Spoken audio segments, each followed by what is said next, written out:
Ora, boa noite a todos. Boa noite. Boa noite. Olá, boa noite. Ricardo, conseguiste vir? Consegui, sim, senhor. Boa. Ainda bem. Wanda, tu também? Também. Os vistos? Olá. Não há aulas amanhã, para não? Tecnicamente. Tecnicamente não. Tecnicamente não há. Ok, ainda bem. Ainda bem. Estão só aqui duas pessoas que me estão aqui a mandar mensagem. A dizer que não sabem a password? Eu pus lá no link. Pá, quase. Click on the link. Click on the link. It's very easy. Very easy. Exatamente. Just click on the link. Diga uma coisa, a gente ainda tem que desejar bom ano a toda a gente, não é? É a primeira vez que a gente está a ver. Ainda estamos em janeiro. Ainda estamos em janeiro. Isso acabou com os reis. É só Então até o bom dia ano. de reis. Ah, é? Ah, ok. Pois é. Eu digo bom ano sempre. Todos os dias é bom ano para toda a gente. É isso mesmo. Ok. Ali, Isabel Crespim está a conectar ao áudio. Está com dificuldades. Mas não sei, são 10h05. Sim, deixa-me só ver. Tenho aqui duas pessoas que não conseguem entrar. Nós deixamos a porta aberta, pá. Porque é que eles não conseguem entrar? Não tem o link. Dificuldades de ligação. Clicando no link. Clique no link, por favor. Ok. Se fosse mesmo televisão, já estávamos a gastar milhares de euros em silêncio. Como é evidente. Mário, são 10h05. São 10h05, então vamos começar. Em primeiro lugar, olá, boa noite a todos e obrigado por terem vindo ao primeiro Barca das Imagens de 2022 e que efetivamente é o primeiro aniversário da Barca das Imagens, já que o primeiro programa foi exatamente há um ano, onde tivemos como convidado o ator Ivo Canelas, que nos falou da sua paixão pela imagem. E basicamente o isso bem conhecido, chegou a comprar bolas inflamáveis para combater os fogos, entre outras coisas. O que é este? Continua, Mário, continua. Ok, está bem, pronto, fiquei baralhado com este som ambiente estranho e vindo de não sei de onde. Já fiz um mute, continua. Ok, pronto, ora bem. Nós fizemos um período de pausa no final de 2021 para repensar a barca. E uma das conclusões que nós já tínhamos chegado e que reforçámos foi que este ano, tirando este programa específico, que será o primeiro, vamos ter apenas entrevistas. Portanto, os temas que nós abordámos ano passado, fazíamos tema-entrevista, decidimos que seriam apenas entrevistas porque talvez seja mais interessante de desenvolver o que nós queremos desenvolver e o que nós queremos retirar das imagens e que podemos dar às pessoas com essa abordagem. Também iremos fazer duas pausas durante o ano. Portanto, ou uma no verão, ou em julho ou agosto, consoante a disponibilidade na altura, e dezembro não haverá programa, porque realmente no dezembro começa o Natal, mete-se o Natal, não é? E o Natal começa a meter-se logo tipo, no fim de novembro e parece que ninguém está com assim muita disponibilidade para as coisas e portanto nós preferimos dar esse mês de descanso também. Portanto, mas para este primeiro programa de 2022 nós intitulamos as imagens, como é que as imagens mexem connosco, e achamos que é uma boa oportunidade para cada um de nós os três, e depois que esse tema que estenderemos a vós, nós vamos falar sobre o que é que nos move, o que é que nos excita numa imagem, o que é que as imagens falam connosco e nos obrigam eu não estou, seja lá quem for, eu não estou agora neste momento, que nos obrigam a pensar nelas e a pensar muito profundamente nas coisas. Ora bem,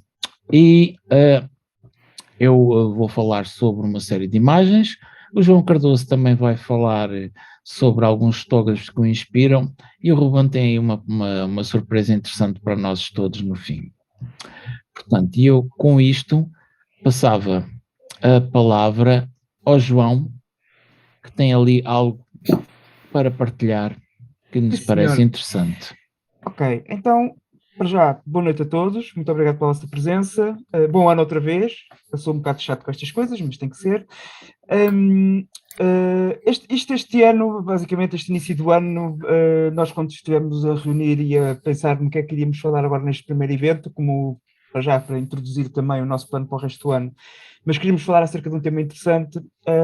Houve alguém que se lembrou, entre nós os três, já não sei quem foi, é assim que a gente trabalha, que seria interessante nós falarmos um bocadinho acerca daquilo que é o nosso, ou seja, aquilo que são as imagens que nós efetivamente que nos inspiram, as imagens que realmente nos dizem alguma coisa. E sendo um tema um pouco pessoal de cada um de nós decidiu fazer aqui uma apresentação um pouco à nossa maneira. E eu escolhi fazer aqui basicamente quase um historial, digamos assim, um percurso que segui ao longo de alguns anos, em que basicamente fui descobrindo, digamos, algumas pessoas, algumas fotografias que me causaram algum impacto. Eu vou fazer aqui uma pequena passagem com um conjunto de fotografias de cada um desses fotógrafos e vou fazer aqui uma pequena introdução, contextualização daquilo quando é que eu descobri este fotógrafo e as imagens que me saltaram mais à vista nessa altura. Ora bem, deixem-me fazer só aqui, partilhar aqui então. O ecrã está partilhado. Estão a ver no ecrã, não está? Vamos, sim, senhora. Muito bem, pronto. Então, para dar aqui um bocadinho de contexto, eu comecei na fotografia um bocadinho mais a sério no final dos anos 90. Não sei se vocês se recordam, em Lisboa, e depois disso houve uma série de eventos culturais em que houve um conjunto de exposições de fotografia, de pintura, de vários eventos culturais bastante interessantes nos anos que se seguiram. E uma das exposições que houve e que me marcou bastante foi de um fotógrafo que foi aquilo que a gente já conhece, né? Toda a gente conhece hoje em dia, que é o Henri Cartier-Bresson, ok? Eu conheci o Henri Cartier-Bresson muito no início, muito numa fase muito inicial da minha exploração, digamos assim, da fotografia. Estamos a falar do tempo do Foto-PT, que alguns de vocês aqui ainda se lembram, e eu achei bastante interessante esta abordagem da fotografia que o Henri na altura tinha, que eu comecei a conhecer, que era basicamente fazer fotografias de coisas aparentemente mundanas, não é? Por exemplo, esta foi uma das primeiras fotografias que eu conheci dele, e que me despertou interesse nele. Eu não conheci propriamente o Bresson por causa do instante decisivo, como toda a gente o conhece hoje em dia. Eu conheci um bocadinho na altura, foi pelo tipo de fotografia estranha que eu via, parecia quase uma fotografia familiar, quase da família dele, né? Em que ele tirava este tipo de fotografias muito perto das pessoas, de situações perfeitamente familiares e mundanas do dia-a-dia. E ele despertou-me esse interesse. E na altura eu estava precisamente a começar a fazer fotografia, numa altura em que eu fazia como toda a gente fazia, fotografias a cores, não é? Comprávamos aqueles rolos da Fuji, uns mais baratos que havia, que se revelavam rapidamente na FNAC ou nessas lojas que a gente tinha na nossa zona. E quando eu comecei a olhar para as fotografias do Bresson, achei muito interessante, comprei logo na altura um livro, e foi essa a primeira introdução que eu tive, digamos assim, à fotografia a preto e branco. A minha exploração da fotografia a preto e branco começou muito por causa dele, por causa deste fotógrafo, e depois a partir daí estamos a falar de uma altura em que a internet ainda era uma coisa que, pronto, pouco se usava, em termos de havia pouca informação de fotógrafos, não havia YouTube, não havia nada dessas coisas, e eram os livros que nós comprávamos, que acabava por fazer com que com que nós pudéssemos explorar e conhecer estes fotógrafos. Eu comecei por conhecer o Henri, basicamente, com este tipo de fotografias. Não era um momento decisivo que me interessava muito na altura, e na altura nem sequer me lembro, se querem que eu vos diga, se foi o primeiro contato que eu tive com ele, se esse tema sequer era na altura falado. Mas esta fotografia aqui em particular, esta fotografia do homem de bicicleta a passar e com esta escada em caracol, foi das fotografias que mais me causou impacto. Mostrou-me que era possível de se fazer fotografias com formas e com interesses e com algo que fosse mais para além daquilo que seria o normal, digamos assim. A fotografia, para mim, nessa altura, estava a começar a deixar de ser apenas aquela chapa que a gente tirava da paisagem bonita, da beira-mar, pronto, enfim, e comecei a ter aqui o primeiro contato com outro tipo de fotografia. Foi efetivamente com o Henri que depois, entretanto, também, quase que por consequência, descobri a questão do tal instante decisivo, não é? Que toda a gente conhece esta fotografia dele, que é icónica dessa situação. E foi também com esta fotografia que eu me apercebi de uma coisa. Na altura, também, quando comecei a olhar para as fotografias dele e comecei a perceber que tipo de fotografia que ele fazia, havia o senso comum de que havia ali um certo purismo na fotografia, em que a fotografia tinha que ser bem enquadrada, as pessoas tinham que tirar a fotografia tinha que ser apresentada como sendo o full frame.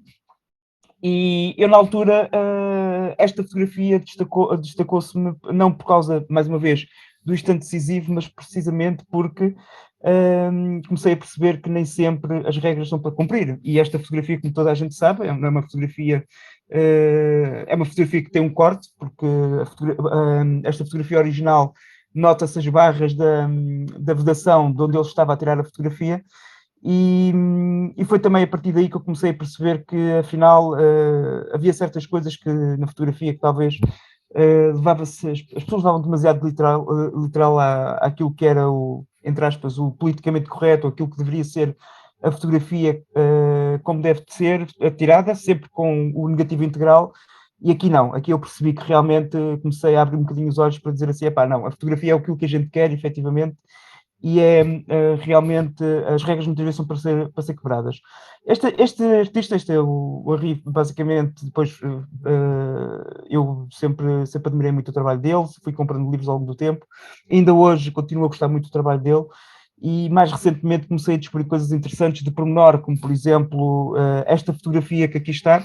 É uma fotografia que ainda hoje é muito conhecida, ainda hoje é muito icónica, e não é só pelo momento decisivo, é pelo facto que, se nós explorarmos a fotografia, temos aqui algumas coincidências muito engraçadas, como por exemplo o facto de que o movimento do personagem que está em primeiro plano é quase que imitado pelo cartaz que está ao fundo, que, se vocês repararem, tem um género de uma bailarina, também a saltar um pouco com as pernas abertas, e este tipo de pequenos pormenores nas fotografias foi algo que começou-me a despertar a curiosidade, e é algo que também está muito presente, não só nas fotografias do Henri, mas também de outros fotógrafos.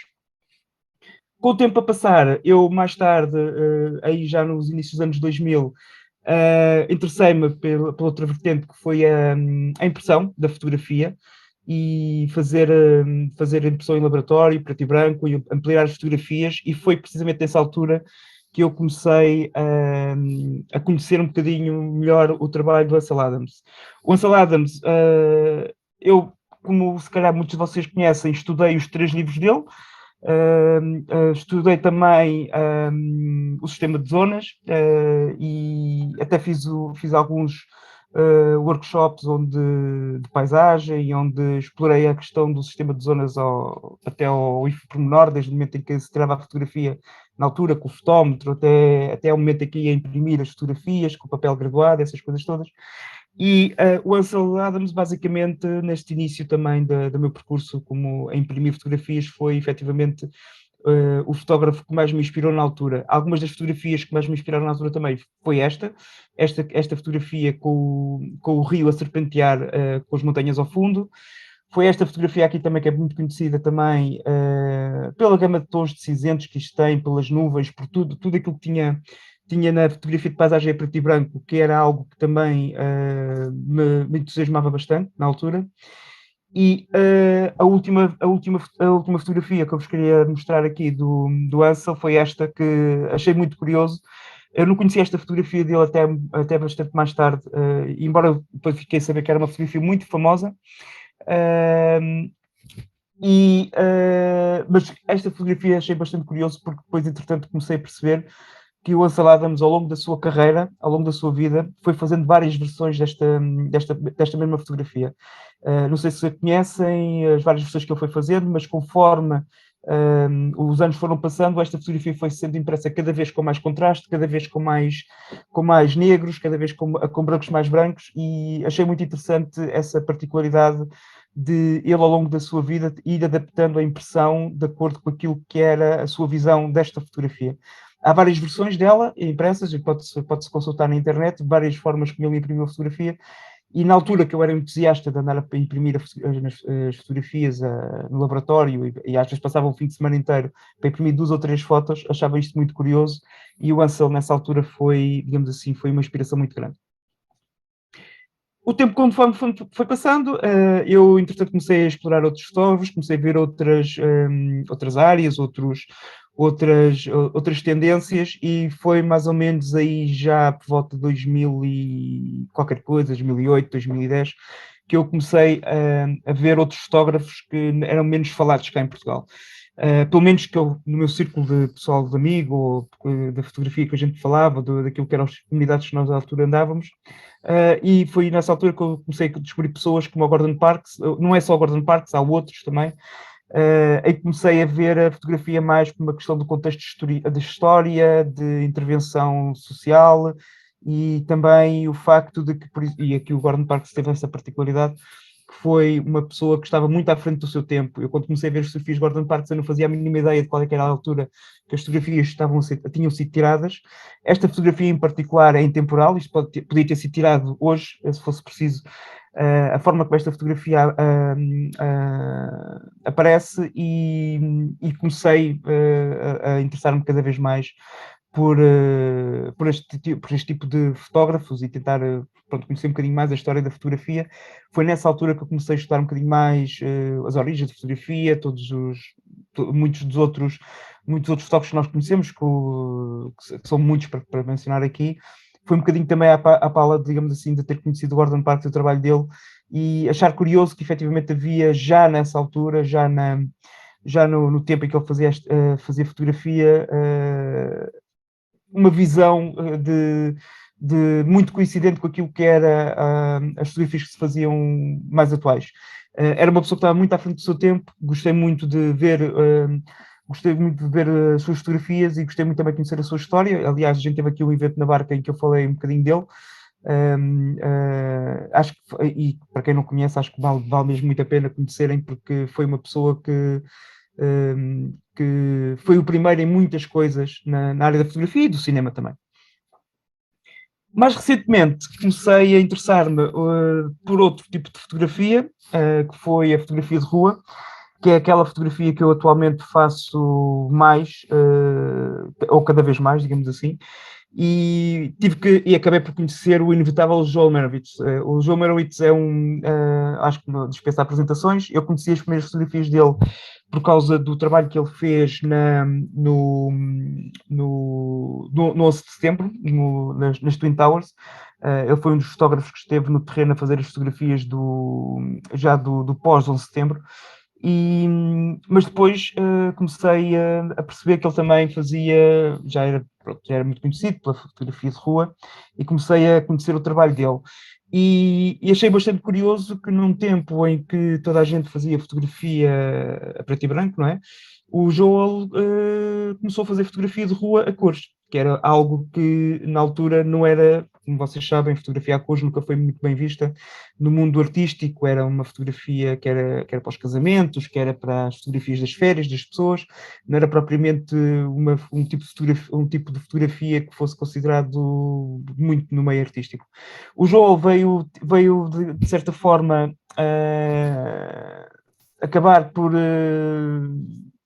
criar aqui um espaço também e uma visão diferente para mim daquilo que é a fotografia de rua e a fotografia não só de rua, que ele também fez outro tipo de fotografias, ele fez fotografias de paisagem, ele usou de tudo, desde Leicas a máquinas de grande formato e por aí fora, e foi também digamos assim, um grande professor. Eu não sei se vocês conhecem, mas ele tem um livro muito interessante, que é um livro que fala acerca de como é que ele faz as fotografias, basicamente. Eu, por acaso, tenho o livro para aqui, se vocês quiserem, depois eu posso vos mostrar, que é How I Make Photographs, okay? Que é este livro que aqui está, não sei se conseguem ver. Oi, sim.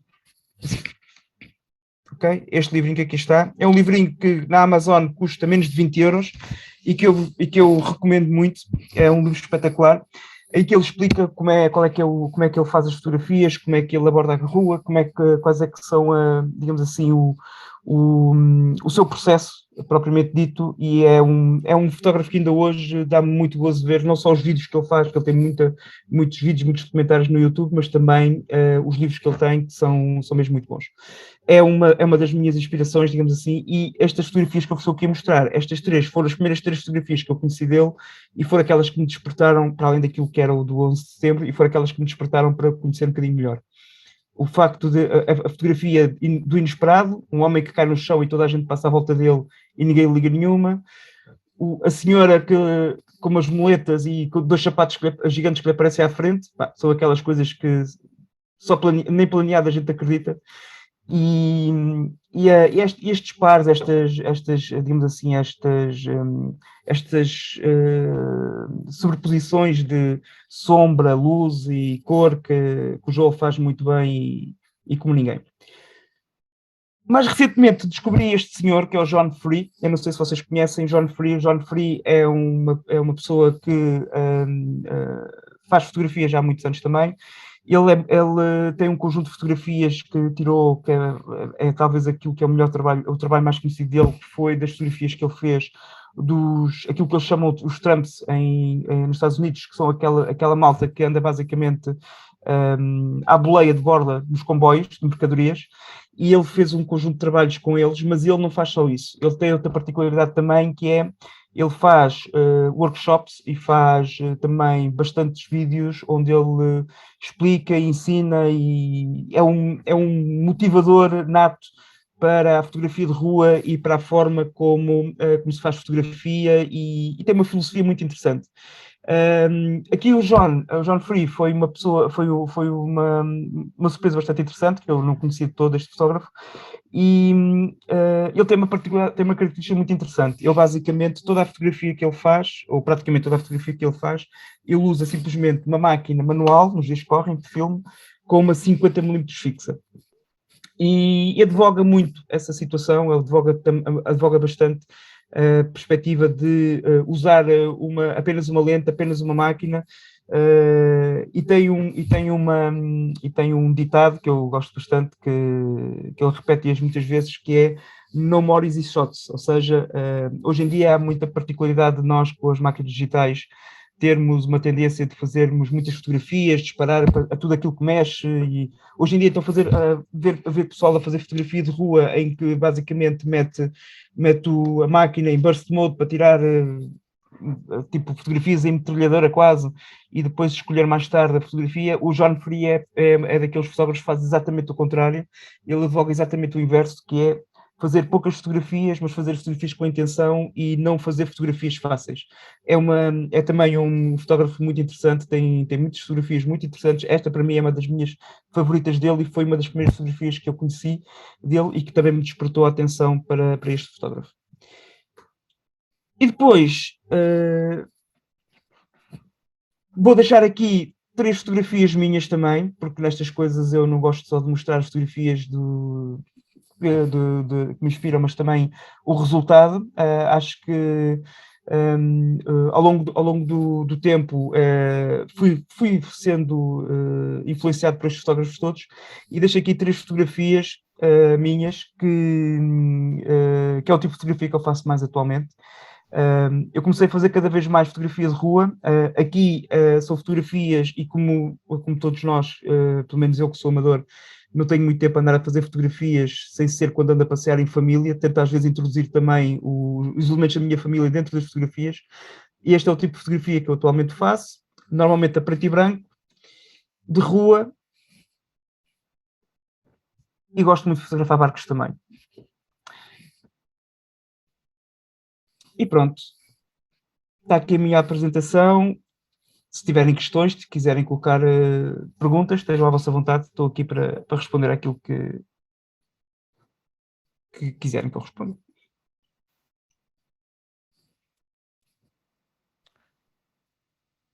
Bom, João, se calhar agora eu passava para a minha. Então, força aí. Ok, portanto, stop the screen sharing, please. Sim, senhor. Bom, eu aqui vou partilhar. Então, oh chefe, não das. Ok, onde é que estás tu? Estás aqui. Vamos então.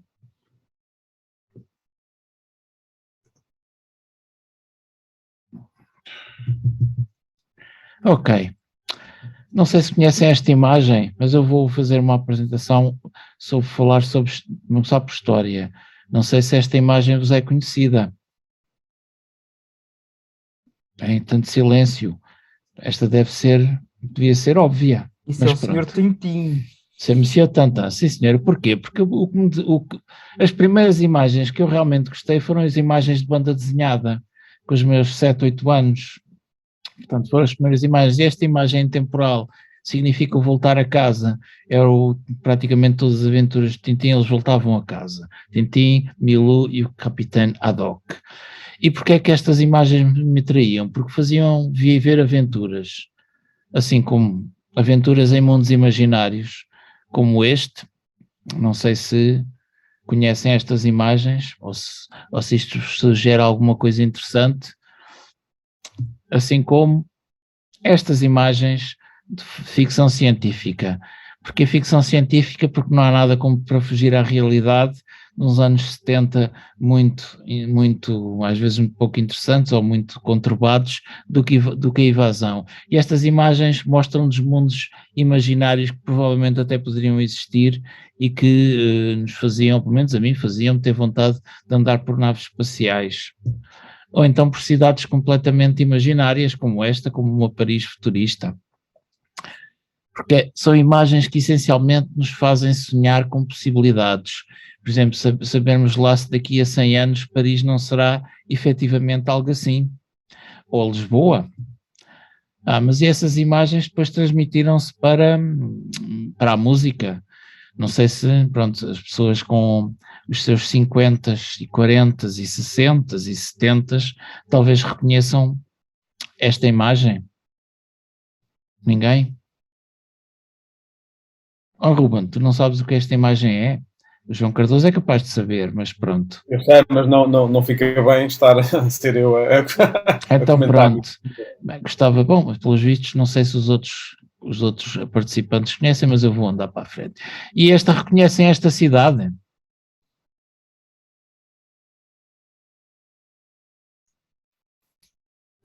Esta é que eu não reconhecer, pelo amor de Deus.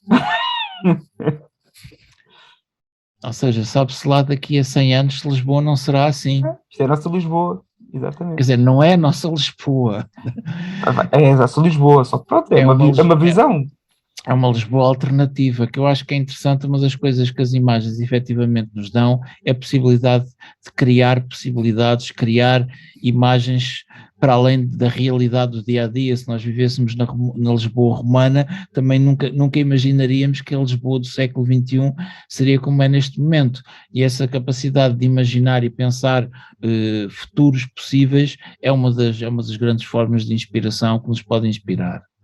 Mas há também imagens de outros séculos que nos mostram mundos imaginários, como por exemplo esta visão de Adão e Eva, o paraíso e o Deus Todo-Poderoso expulsá-los com um anjo. Portanto, são imagens de mundos imaginários que a mente medieval concebia. Porque já há séculos que o homem sempre sonha e pensa em imagens que possam concretizar num papel aquilo que os sonhos ditam, mais até que as descrições da literatura. Por exemplo, estas alegorias, apenas com meios tão simples como a xilogravura ou poligravura, permitem-nos sonhar. Assim como também os artistas que pensam que é simples mostrar dois amantes a voar, porque se o amor nos dá asas, efetivamente, então por que não mostrá-lo numa imagem? E esta imagem é uma imagem poética que nos dá vontade até de estarmos apaixonados, e é esse tipo de possibilidade que sempre me atrai para algumas destas imagens. Mas as imagens não são só pictóricas, muitas vezes outras culturas têm imagens complexas, que misturam grafismo, com escrita, com várias camadas de imagens, tudo com significados bastante precisos, e para quem não, embora nós podemos só maravilhar-nos com esta profusão de cores e de formas, não percebendo o que ali está escrito, eu sinceramente não percebo, mas deleito-me na mesma com o grafismo e com a capacidade de juntar cores e formas de uma maneira espetacularmente agradável. Mas as paisagens são uma das formas também que os artistas têm de nos fazer sonhar.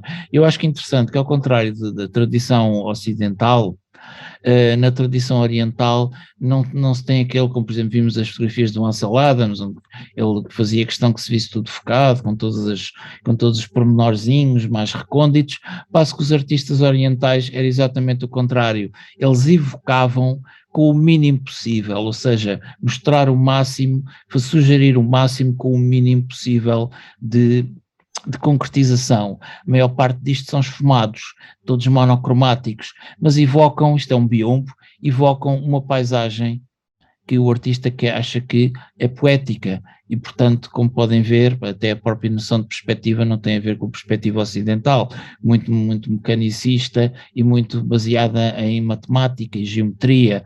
Aqui é baseada em sensações e outro tipo de aproximação. E falamos de paisagens ocidentais, então. Por exemplo, nesta paisagem que nós temos aqui, evoca o quê? O que é que vos evoca esta paisagem? Evoca silêncio, estou a ver. Diz? Não ouvi. Alguém falou, mas eu não ouvi. Ok. Alright, portanto, continuando. Portanto, todos nós já estivemos à beira-mar, de certeza, até num dia não solarengo, e provavelmente se estivermos a olhar o mar, provavelmente a pensar na vida, ou a ver se resolvíamos algum problema, ou por isso simplesmente a fruir esteticamente. Não, para uma chamada barca das imagens. É uma coisa assim mais teorizar sobre a fotografia. Organizado por... Que é esta interferência. Bem, não sei de onde é que veio esta interferência. Ok, pronto, continuando, não me interrompendo. Portanto, esta paisagem, com meia dúzia de traços, apenas evoca o mar, num dia com vento, já que as ondas falam do vento, e barcos lá ao fundo, que significa também que há vento, ou seja, esta paisagem quase monocromática, com muito pouco pormenor, evoca perfeitamente uma atmosfera de recolhimento.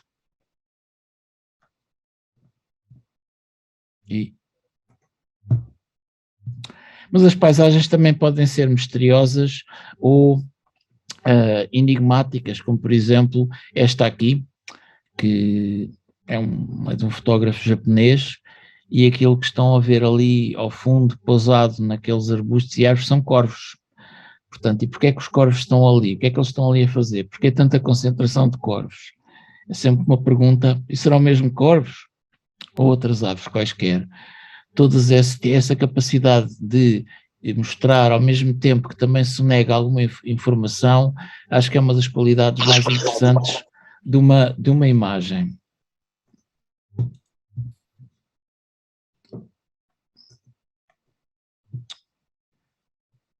Ora, esta imagem aqui, que foi utilizada num disco de uma banda muito conhecida, é uma paisagem enigmática.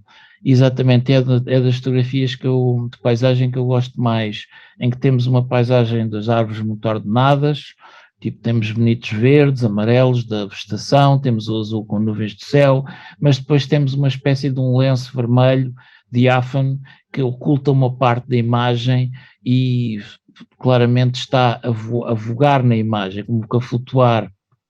Por isso eu acho que é algo que evoca sensações, evoca algo que é diferente para cada pessoa. Eu vejo isto, eu olho para isto e vejo uma coisa, sinto uma coisa, tenho uma ideia acerca do que isto poderá ser e qualquer um de vocês terá provavelmente uma ideia diferente. E esse mistério e capacidade de ser lido a muitas formas, eu acho interessante. Bem, as imagens também nos podem dar pormenores do cotidiano, como por exemplo esta senhora que está ali sentada num parque, com um livro ao lado e que neste momento abandonou, com aquele pormenor do vermelho do chapéu a quebrar o monocromatismo do verde, que mostra que ela está sonhadora a pensar em qualquer coisa, e essa capacidade evocativa é muito poderosa.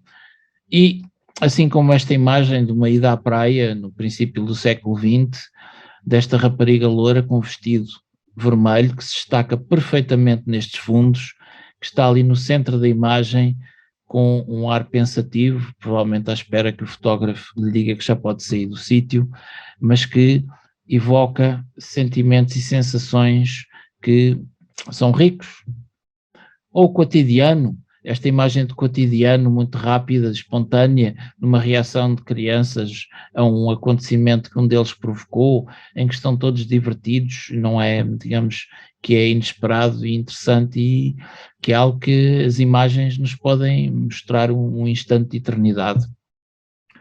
Até numa imagem como esta, por exemplo, em que há uma clara intimidade entre a mulher e o seu animal de companhia, em que há algo que, a forma da construção da imagem, os planos mais escuros, a roupa, a pose do modelo, em que mostra, que nos leva do olhar da mulher para o olhar do seu animal de companhia, que é algo que mostra a intimidade de uma forma que humaniza as personagens, não é apenas um retrato, é apenas o retrato de um relacionamento entre duas pessoas, entre uma pessoa e um animal.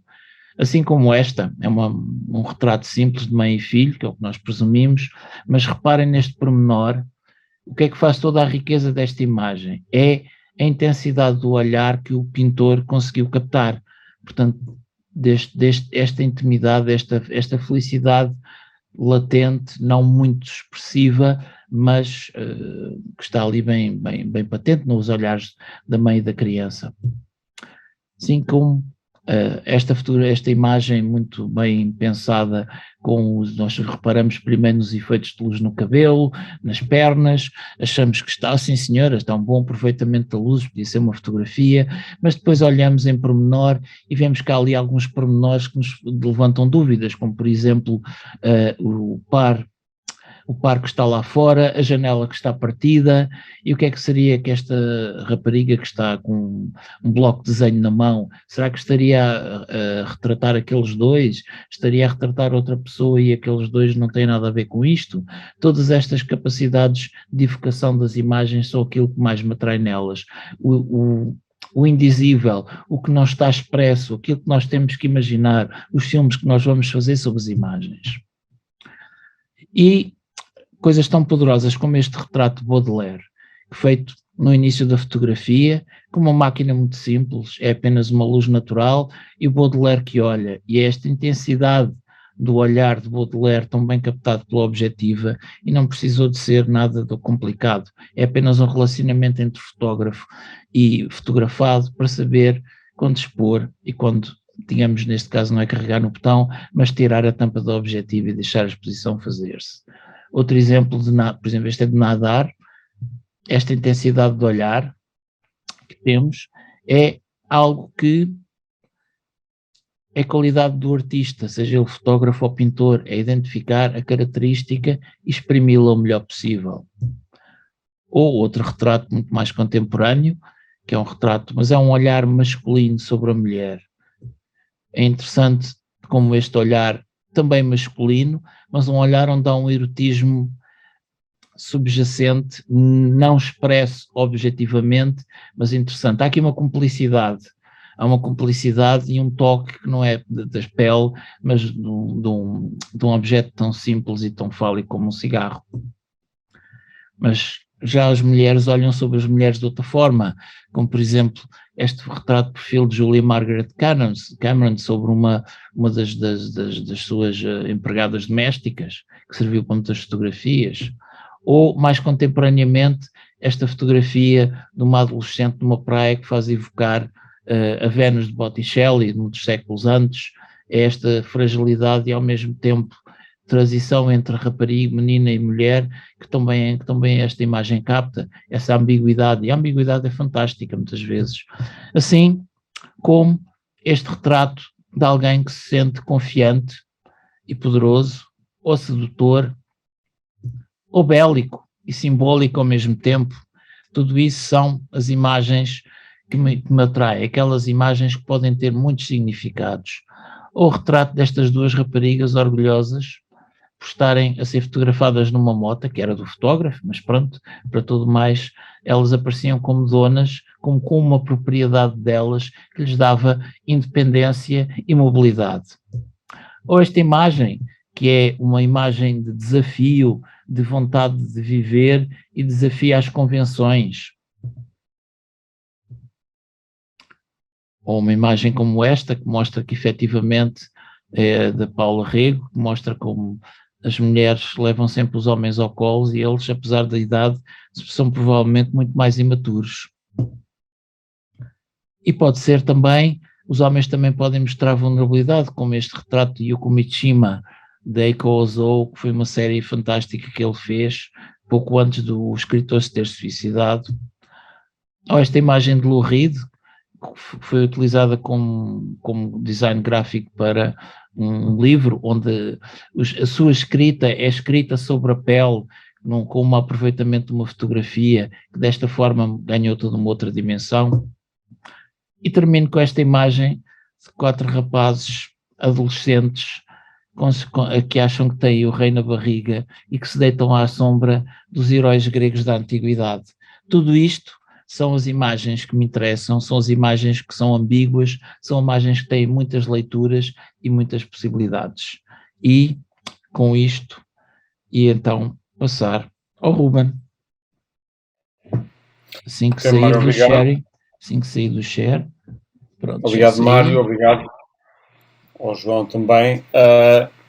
Bom, este tema é complexo por natureza, né? Porque abre um espaço muito grande, aliás, à discussão do que é que mexe connosco e porque é que mexe connosco, e penso que é mais essa a lógica de interesse, ou seja, de perceber no outro o que é que realmente o impacta, o que é que a própria intenção do autor, penso eu, já tive a oportunidade de o dizer ontem até, fica um bocadinho em segundo plano. Eu diria até que muitas vezes há fotografias que acabam por ter uma conclusão não exatamente daquilo que como o autor esperava, mas que nem por isso deixam de ter um impacto grande ou substancial em quem vê. E isto leva à discussão sobre se a fotografia pode ser, ou como é que é e quando é que é arte, passando eventualmente depois sobre o que é que faz de uma fotografia uma boa fotografia, mas parece-me que essa partilha de imagens convosco e a discussão sobre elas, ou pelo menos tentar explicar-vos aquilo que mais me faz pensar nelas e quantificá-las, é que torna mais tangível o que é o sentimento, o exercício sobre essas imagens que de facto mexem connosco. E quem me conhece sabe que é na natureza que eu encontro essa paz, ou esse significado. Por incrível que pareça, este exercício hoje foi o mais difícil dos últimos tempos, se não o mais difícil. Eu não costumo demorar tanto tempo a fazer algumas apresentações, mas de tanto material que havia, eu decidi fazer uma coisa mais simples do que mais complexa. Foi tentar associar algumas palavras a um conjunto de imagens.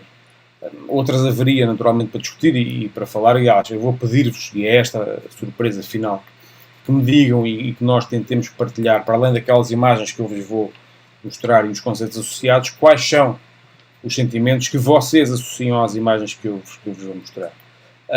portanto, aquilo que eu acho que é mais importante e aquilo que, na minha perspectiva, com esta minha intervenção, eu quero que vocês pensem é que tipo de narrativas é que eu posso criar no que vejo e para além daquilo que eu vejo.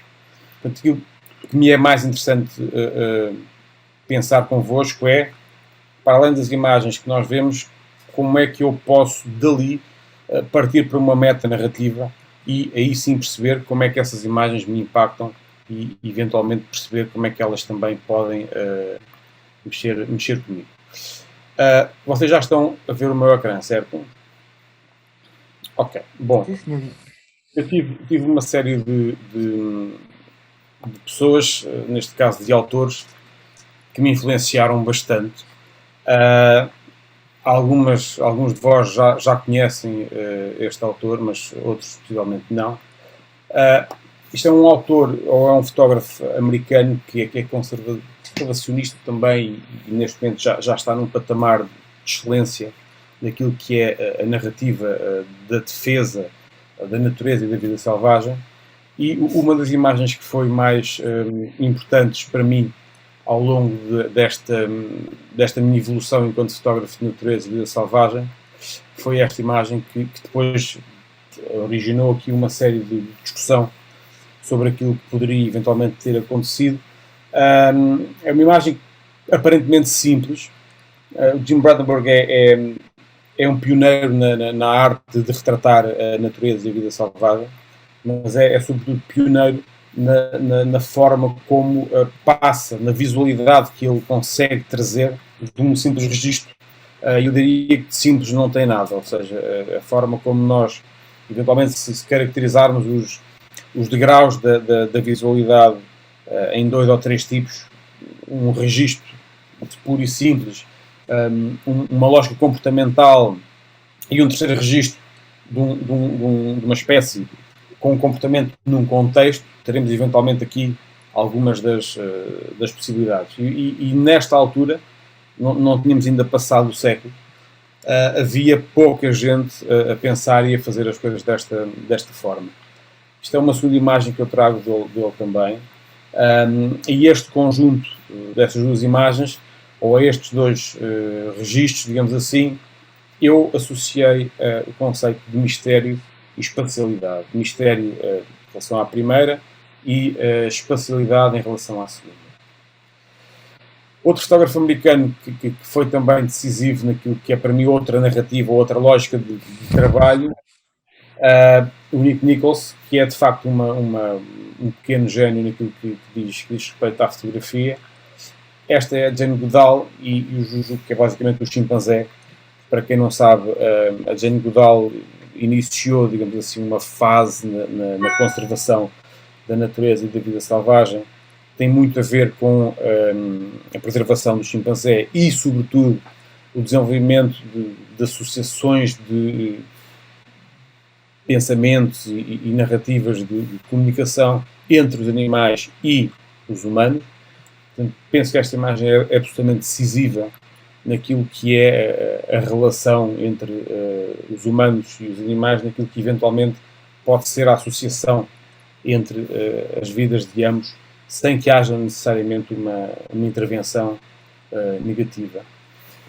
Esta segunda imagem foi premiada, aliás, algumas das imagens que eu vos vou mostrar são imagens bastante premiadas, também do Nick Nichols, tem uma filosofia completamente diferente da primeira, e este conjunto eu associei duas palavras, simbologia e harmonia. Simbologia à primeira pelo ícone, digamos assim, que aquela imagem me transmite, e harmonia, sendo que é uma harmonia um bocadinho contrastante, eventualmente, entre o aspecto, a paisagem, a brutalidade atmosférica e, ao mesmo tempo, a calmaria, ou seja, a calmaria dos animais. Uma simbologia contrastante, de certa forma. Muito recentemente, mas também com um trabalho extraordinário, o fotógrafo canadiano, que é o Paul Nickon, também uma pessoa muito preocupada com a conservação e com a biodiversidade. Esta fotografia parece tudo menos uma fotografia. Para quem conhece esta área e para quem percebe que eventualmente por detrás disto há uma dificuldade muito acrescida, pode eventualmente desconfiar. Todo o aspecto que esta imagem tem, toda a textura que ela eventualmente deixa perpassar e até o plano ou os planos em que os elementos aparecem e eventualmente deixam aqui alguma dúvida sobre se a imagem é verdadeira ou nem por isso. A mesma lógica do mesmo trabalho, se uma reprodução de duas imagens do mesmo trabalho, da mesma reportagem, deu origem também, isto já obviamente subaquaticamente falando, deu origem a este registro que, em conjunto com o outro, e pegando aqui um bocadinho daquilo que o João dizia há pouco e retirando a palavra, uma fotografia a preto e branco, parece-me que também o momento decisivo na primeira é absolutamente fundamental. E no segundo, a sensação ou as sensações que aquela dinâmica toda me cria à volta destas imagens. E depois, não poderia deixar de ser um fotógrafo português, o Luís Quinta, que tem registros absolutamente fantásticos, é sem dúvida alguma o fotógrafo português mais reconhecido internacionalmente.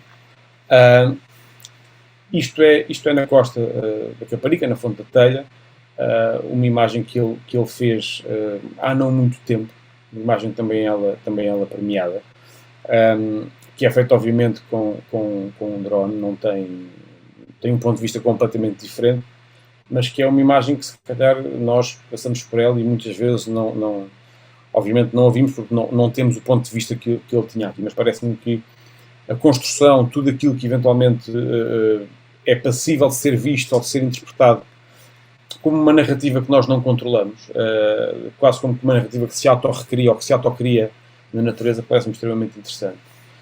Depois uma imagem que me diz muito, e que há aqui uma pessoa pelo menos que conhece esta imagem quase tão bem ou melhor do que eu também, porque eu diria que qualquer fotógrafo de natureza que se preze em Portugal tem esta imagem, ou uma imagem parecida, porque isto foi uma imagem também ela premiada, foi a imagem mais conhecida a nível mundial de Portugal num projeto chamado Wild Wonders of Europe em 2009, do Luís Quinta. Isto é no Cabo Sardão, que basicamente deve ter sido o sítio mais visitado por mim e aqui pelo Modesto, para além da nossa casa nos últimos anos. E é uma imagem que me diz muito, e aqui entram de facto aqui outros conceitos e outras associações que nós não falámos ainda, tem a ver um bocadinho com as memórias, não é? Este sítio, esta imagem e eventualmente tudo aquilo que ela me traz, isto aqui obviamente nós não podemos deixar de associar as imagens que vemos às experiências que temos e às sensações que nos passam quando as observamos. Esta imagem diz muito, porque obviamente tem aqui uma sensação de perda muito, muito grande, porque foi aqui, exatamente neste sítio que vocês estão a ver, que eu e com o Modesto, conjuntamente com mais outras pessoas que já cá não estão, infelizmente, acabámos por, sem saber o que estávamos a fazer, retirar, digamos assim, um bocadinho, não do mérito nem do valor, mas acabámos por também esta imagem, sem ter noção clara de que estaríamos a fazer uma coisa que já tinha sido feita. Mas porque é que eu deixei mais esta imagem e porque é que eu optei por trazê-la no fim? Porque eu acho que uma das coisas que é mais impactante e que é mais influente hoje em dia naquilo que é a avaliação das imagens que mexem connosco é o tempo e a contemplação. Nós estamos cada vez mais a viver num mundo ultra rápido, ultra dinâmico, e muitas vezes ter tempo para contemplar é uma coisa que começa a ser cada vez mais difícil.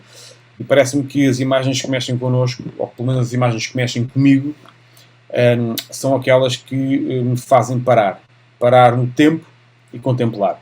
E isso é, para mim, a grande essência da narrativa visual fotográfica, neste caso, é aquilo que não me deixa indiferente. Se eu paro, se eu fico a olhar, se eu fico a ver, automaticamente sei que essas imagens são dignas de realce e são dignas de eu poder estar a contemplar alguma coisa que vai fazer a diferença naquilo que é, mais que não seja a minha literacia ou a minha cultura visual. Portanto, estas são as imagens, foram estas as minhas reflexões que eu tinha para vos deixar aqui convosco. Queria só agora lançar-vos aqui um repto a quem eventualmente quiser colaborar. Não tem necessariamente que ser a mesma lógica, nem as mesmas palavras, como é evidente, mas eu se calhar provocava aqui primeiras senhoras, como quase sempre, provocava aqui a Wanda, que já está à espera que obviamente, de ser provocada. Primeiro, obviamente, toda a gente tem a possibilidade, obviamente, de participar, mas eu faço sempre isto, puxo sempre primeiro alguém para a ribalta, para depois os outros poderem ter, assim, alguma tranquilidade maior.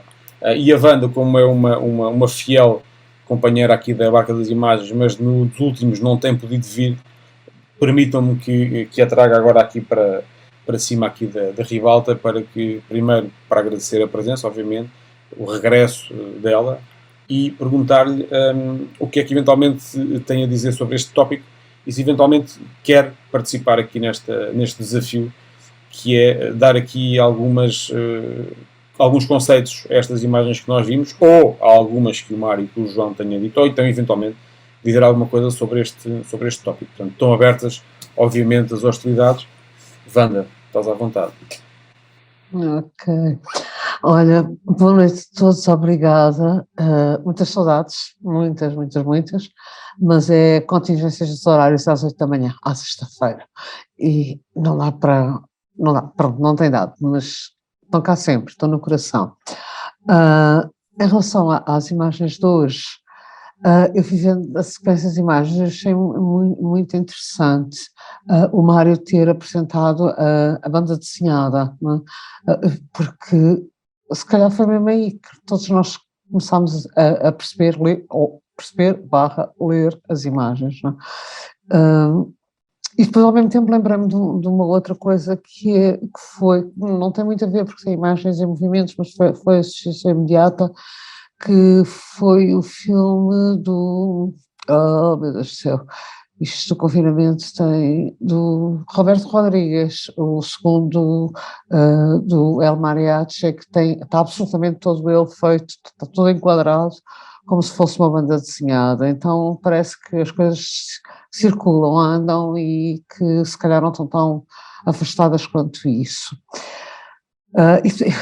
Acho que a minha cabeça hoje só pensa em cinema, porque as fotografias do João, houve uma que me atirou direta para um outro filme, não é a Beleza Americana, oh meu Deus do céu, muito conhecido o filme, olha, desculpa, não me lembro bem o nome, sabes, é aquele muito icónico que tem aquele plano de rebentar a cara no passeio. Sim. Sabes? Não me lembro o nome, já sempre falei no filme nos meses e não me lembro do nome. E tudo isto anda em círculos aqui dentro. E vocês têm como tema quais são as imagens que mexem connosco. E agora o Ruben arrumou, não é? E associou sentimentos às imagens que mostrou, quase numa sequência daquilo que o Mário levantou, isto foi muito engraçado, porque ouvindo as 3 apresentações, o João diz o que é que me impressionou e me formou, né? O Mário diz de onde é que eu venho e o que é que o que é a fotografia, o que é que a fotografia mexe connosco, no sentido que ela nos abre a novas mitopeias, e o Ruben sabe porque é que a gente só pensa em mitopeias, não é? Mas a novos meios, não é? A novos mundos, novos reais, e como é que eu vejo o novo real? Amei a fotografia do Baudelaire, porque é um instante tremendo para o homem que fala do instante, não é? Quer dizer, é absolutamente infinita aquela fotografia. E depois gostei muito da ideia do olhar, a fotografia, o olhar e os olhares que despertam e o olhar que vê. Eu acho que, para mim, gostei de todas e gosto de muitas, mas aqui eu acho que aquilo que desperta as emoções numa fotografia é justamente esta questão do olhar, de um olhar que olha um olhar, que devolve um olhar e que nos projeta para um novo olhar. Isto é quase uma coisa dialética entre olhares que são subjetivos e que se tornam intersubjetivos, ou também intrasubjetivos. O Ruben fez aqui uma última demarcação que o mistério e a espacialidade fazem-me sentido, a simbologia e a harmonia fazem-me sentido, o momento decisivo e a sensação continuam a fazer muito sentido, mas para mim há uma que eu acho que eu não sou fotógrafo, digo sempre isto, não é? Eu venho das palavras e para lá volto, mas há aqui uma que me marcou quase a ferros, que é este tempo e contemplação. E o Ruben disse que nós vivemos num mundo cada vez mais agitado, e vivemos, ou pelo menos acreditamos que sim. Tecnologicamente eu acho que estamos mais agitados e mais frenéticos e mais fragmentados. O mundo real tem mostrado que não, que é só no digital, só no tecnológico é que nós estamos assim. O mundo real está em época, está parado, está muito em suspenso, não está a acontecer. Lembra-me muito as histórias que eu ouço da guerra, e contadas pela minha mãe, pela minha avó, e uma coisa em que tudo é muito estranho, estranhamente lento, estranhamente tudo. E talvez por isso pensar no tempo e pensar na contemplação fez-me pensar, não, e quase como se eu interromper o Ruben e dizer, não, nós não vivemos num mundo tão rápido quanto isso. Pensamos que vivemos, essa não é a nossa realidade, e tudo isto é como denominador comum ao que eu vos posso dizer hoje. Acho que só manter esta ideia de que as coisas nos impactam e nós, ao mesmo tempo, nós recebemos e impactamos as coisas por todos os outros impactos que já tivemos e que somos. Para mim, eu acho que se eu tenho que definir a própria fotografia, eu gostava de dizer que ela é o tempo e ela é a própria contemplação. Isto é, eu tenho que ter tempo para poder ouvir, vendo aquilo que a fotografia me está a contar.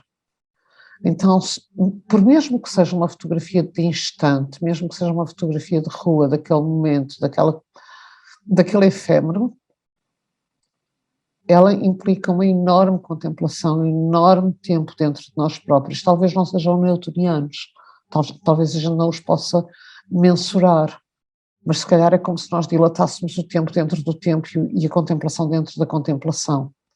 Eu acho que basicamente é isso que a fotografia me provoca, é quase um estado de suspensão em que eu necessito de tempo, às vezes são frações de segundo. Eu lembro que uma vez contei ao Ruben que adorava ter feito uma fotografia que eu via em frações de segundo e que nunca existiu, não foi possível. Eu acho que te falei dessa fotografia, Ruben, que é ali na segunda circular, aquele anúncio à tranquilidade. Lembras-te? Eu ia a passar na segunda circular e está lá um anúncio à esquerda, de quem vai para sul, nos prédios, que é um anúncio muito grande, faz o prédio todo, que tem uma fotografia de uma mulher, uma fotografia, acho que é desenho. E, curiosamente, em frações de segundo, estavam a recolher o painel, e então aquele painel ganhou toda uma outra dimensão, que foi ficar só o olho, não é? Porque eles estavam a apanhá-lo.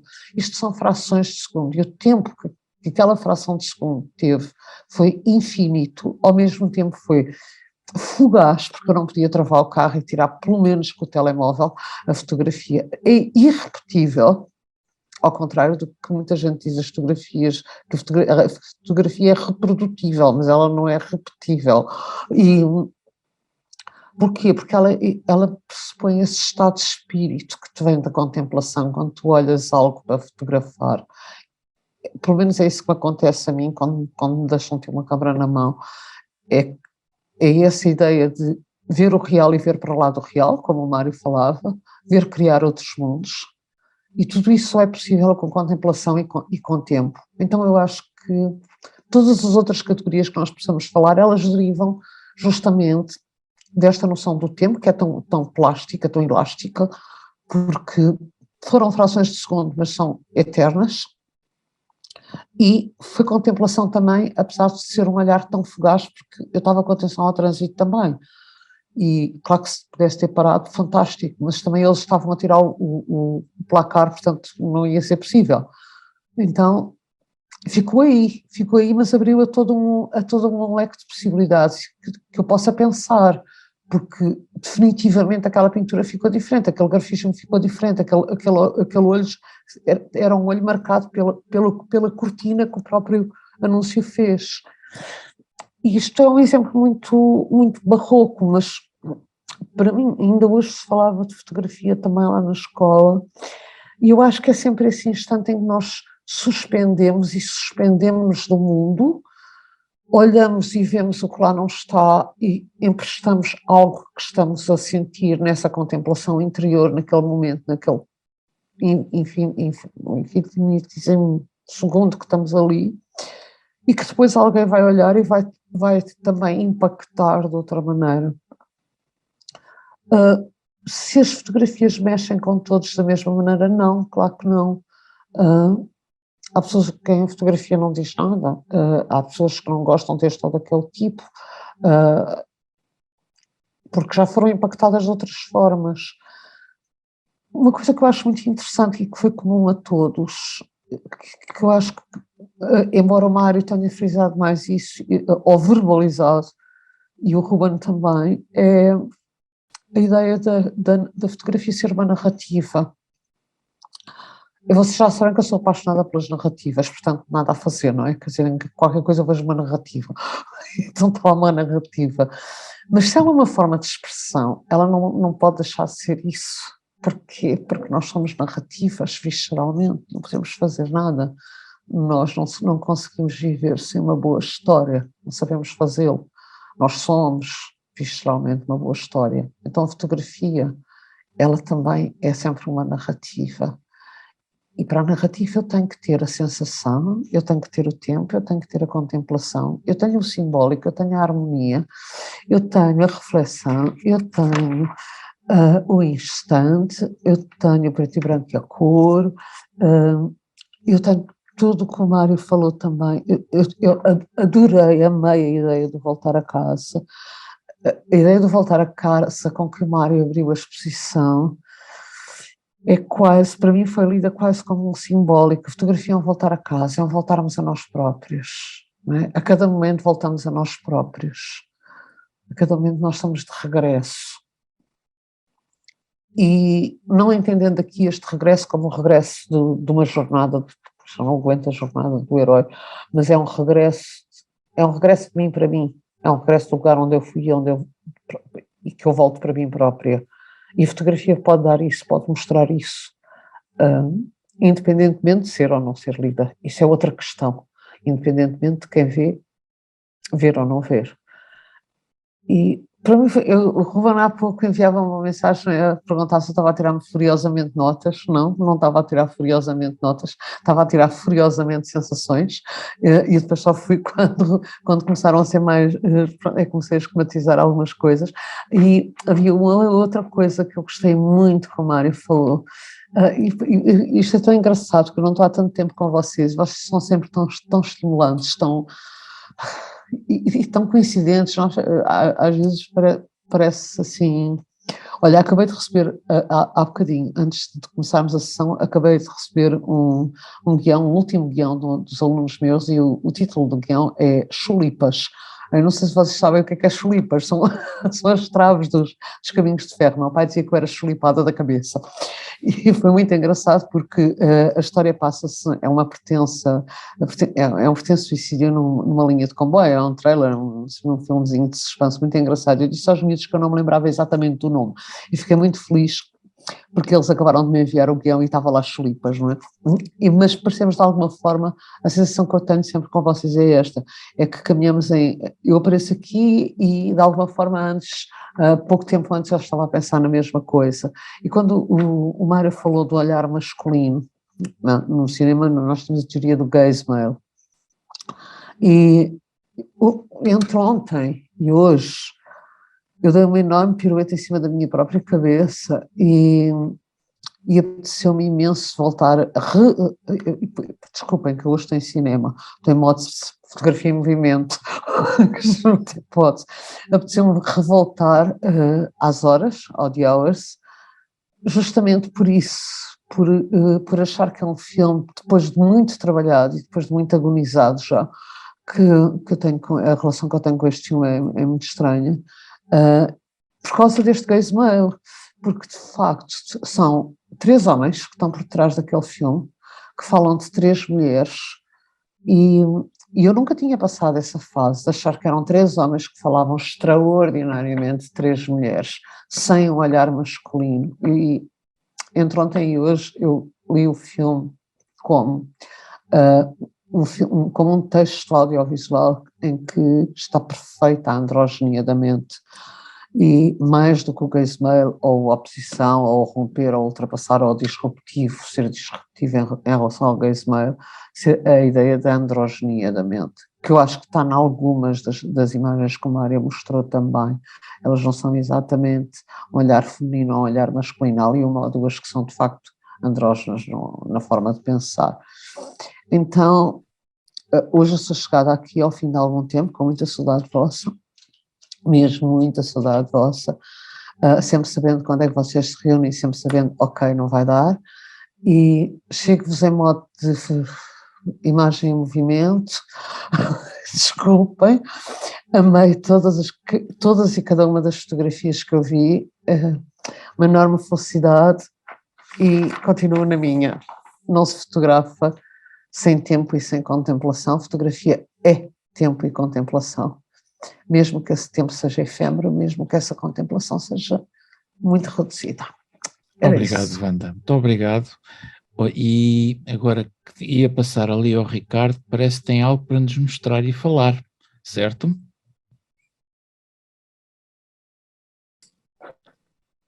Parece que sim. Queria só partilhar convosco algo que se passou comigo esta semana em relação à fotografia. A questão da pergunta, que eu considero se calhar a pergunta mais pertinente de sempre, que é o que é uma boa fotografia?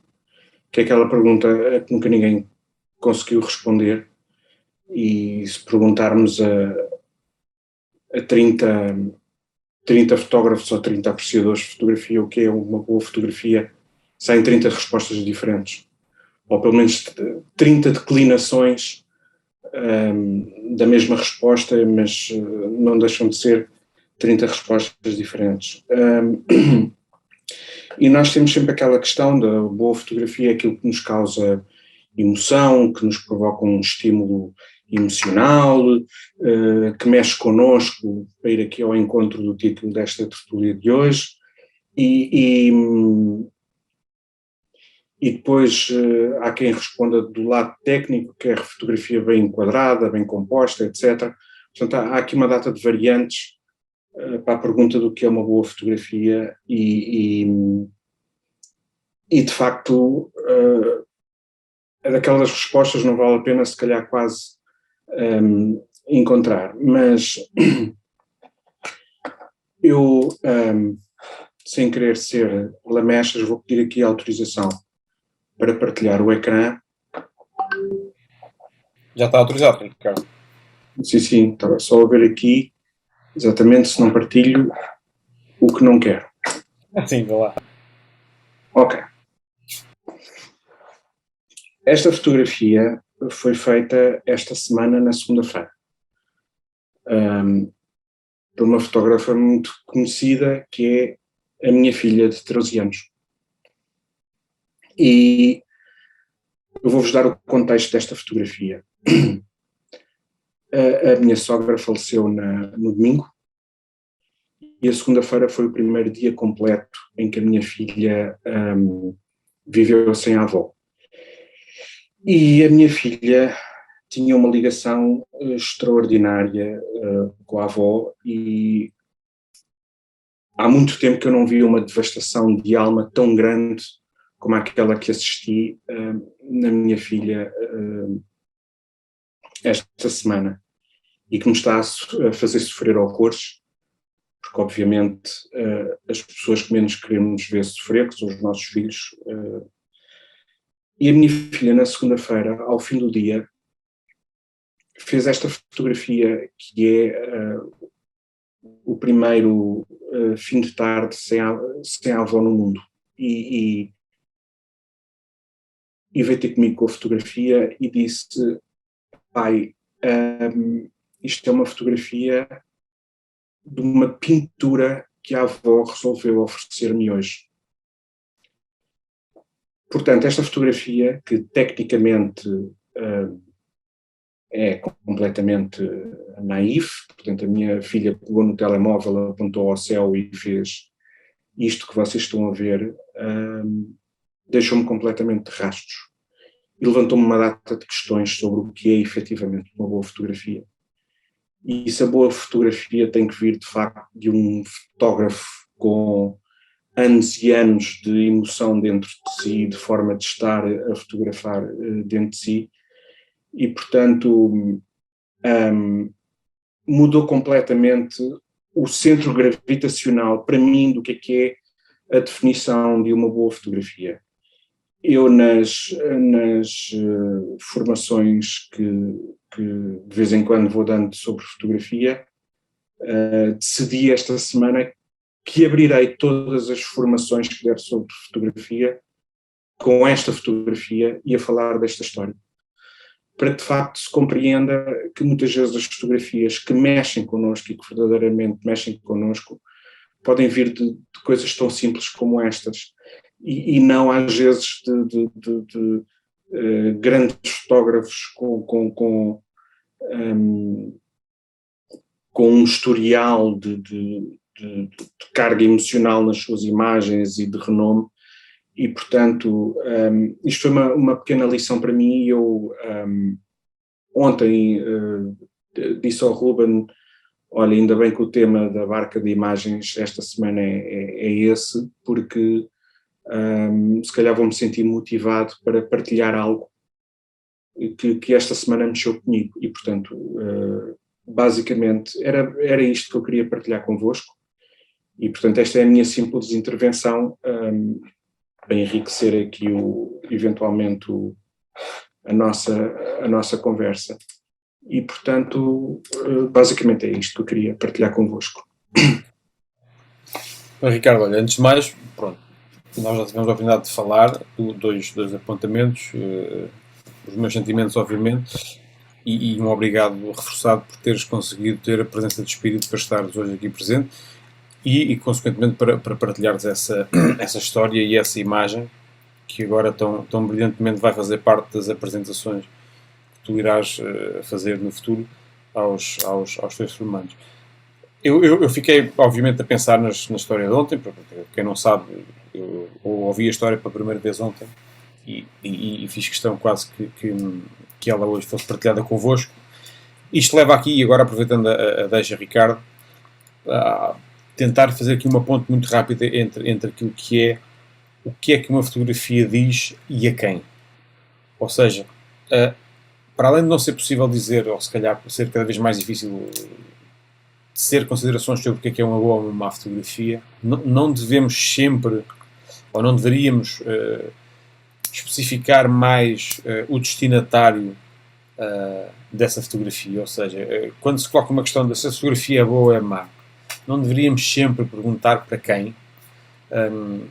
E eu deixo aqui esta pergunta porque esta discussão começou, como quase começam todas as minhas com o Ricardo e com o Luís e com o Cabrita, tem a ver com se a fotografia é ou não é arte, a questão da pintura, por aí fora. E eu disse já há uns tempos, e quem me conhece sabe, eu fiz um trabalho recente com alguma profundidade sobre a cidadania e a fotografia, e que defendi que esta discussão foi, de certa maneira, o calvário da fotografia do século XIX e do século XX, porque ao invés de estarmos a discutir o que é que uma fotografia nos faz, ou o que é que eventualmente quais são as emoções que eu posso tirar dela, andamos a discutir o peso da fotografia na arte e vice-versa, se a pintura devia ou não devia dar espaço à fotografia, se a fotografia roubar espaço à pintura, por aí fora. Portanto, não estará, digamos, na altura de soltar algumas amarras da emoção e tratá-la por tu. A partir do momento em que sabemos que as imagens só fazem sentido a quem as vê, ou quem as vê, portanto, fica mais uma reflexão.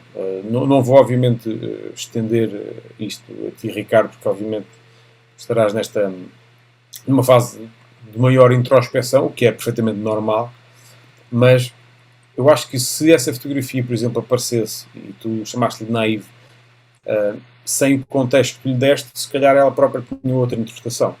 Portanto, como é óbvio.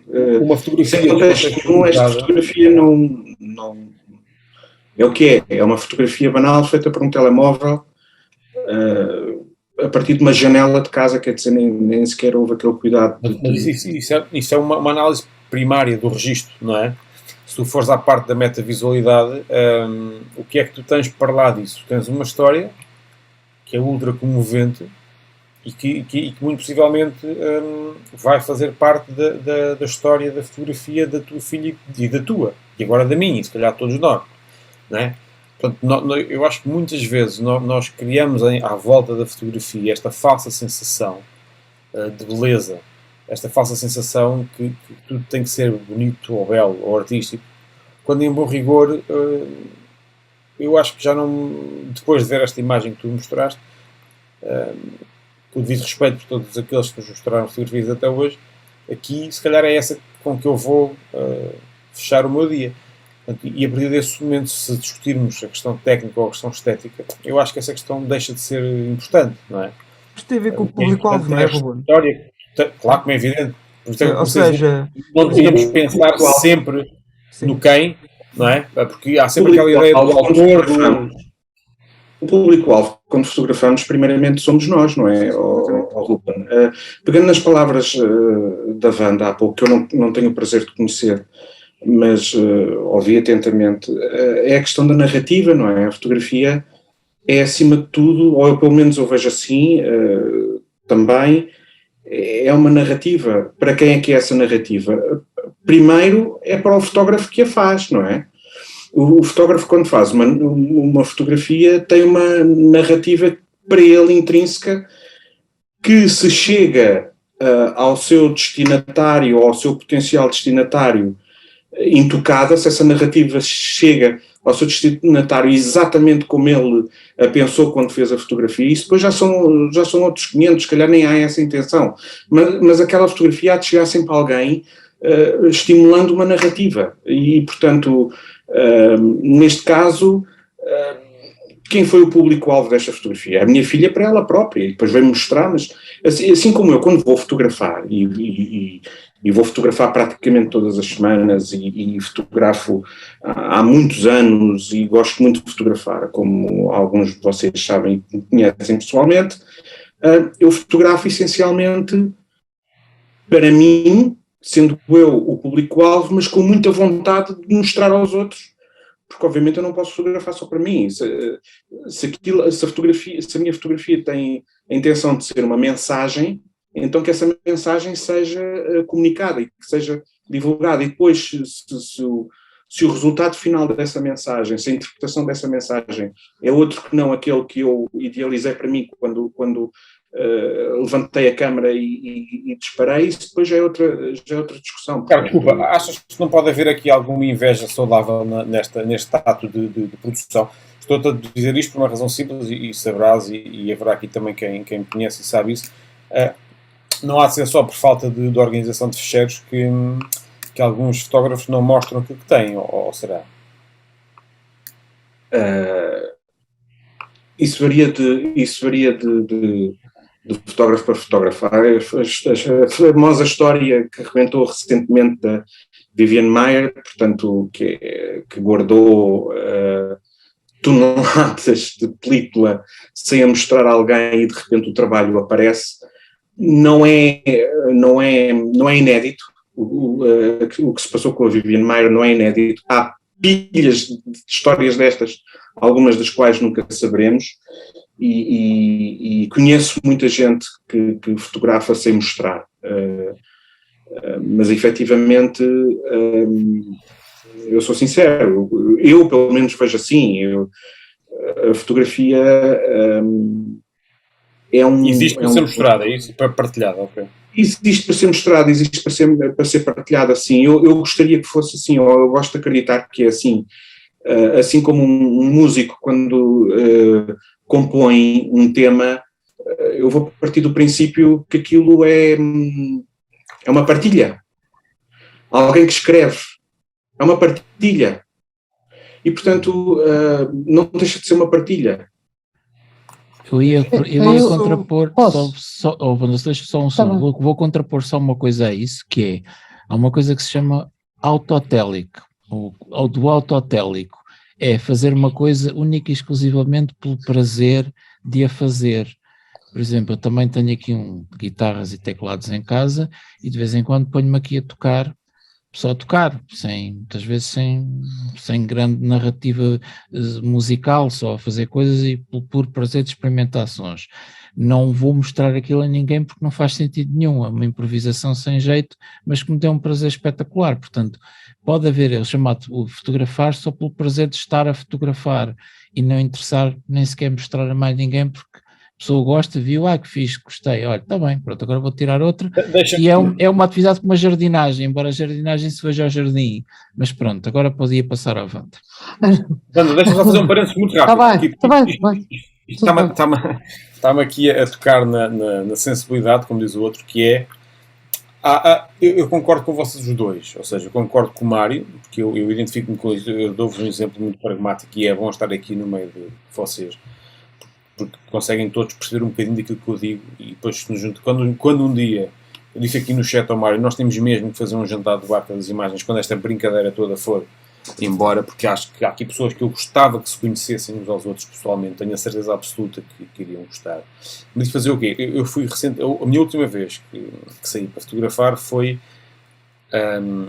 com o Modesto aqui e com mais alguns amigos, e a única, e curiosamente só houve outra pessoa que aqui está que viu algumas coisas por necessidade quase profissional. Ou seja, nem eu vi muito bem, nem o próprio Modesto, que foi comigo, viu algumas coisas que eu fiz. Portanto, isto fica já aqui a minha declaração em como eu gostava, sim, Ricardo, eu gostava que sim, que o trabalho de todos, inclusive o meu, fosse para se mostrar, e sim, Modesto, vou fazer tudo para organizar os ficheiros em condições, finalmente, para que as coisas possam correr bem, até porque a Wanda também vai precisar de mais tarde ou mais cedo. Está feita a declaração de intenções. Wanda, desculpa. Eu gostava de fazer aqui em primeiro lugar, Ricardo, eu adorei a fotografia. Eu sei que não está de acordo com as regras, eu só tenho um pequeno workshop de fotografia e claro que obviamente lembra, pois, quais regras, não é? Mas pronto, compreendo perfeitamente quando dizes, pronto, agora vou passar a abrir os meus workshops com esta fotografia. Eu adorei a fotografia mesmo antes da história ser contada. No momento em que a fotografia entrou no ecrã, ela é simplesmente arrasadora. E toda ela é muito opressiva.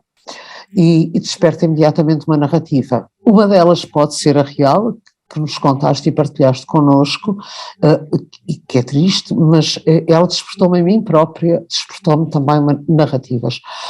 Eu acho que quando isto é só a minha opinião de quem está de fora, mas acho que quando se discute o que é uma boa fotografia, o que é que nós devemos dizer acerca de uma boa fotografia, quando é que é uma boa fotografia, eu acredito um bocadinho, ou se calhar gostava de introduzir esse tópico muito rapidamente, a ideia de que todos vocês são fotógrafos, eu não sou.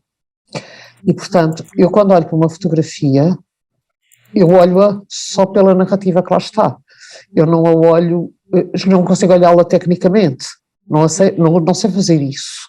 E, portanto, é aquilo que o Mário disse, uma fotografia ela também pode ser só autotélica, quer dizer, eu faço aquilo só porque, pelo enorme prazer, eu não tenho um destinatário nunca quando eu tiro uma fotografia, não tenho. Tenho-me a mim naquele momento, e tenho a paz de espírito que me invade e a história que me conta. Então, acho que isso também é um lado que quem trabalha em fotografia,